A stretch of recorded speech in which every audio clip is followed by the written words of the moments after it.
How to fix BeReal app not opening. Welcome back to our channel.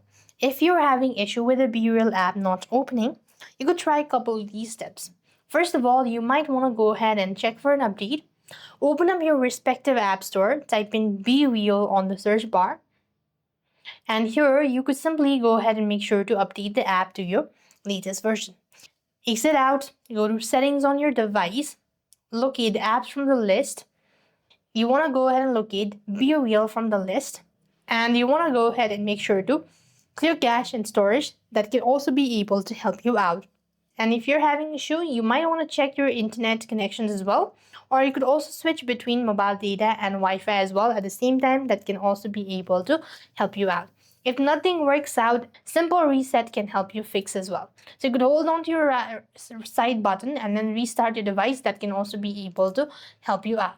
So these are a couple things you could try to fix BeReal app not opening. With that being said, we've completed our steps. Thank you for watching. See you in our next video.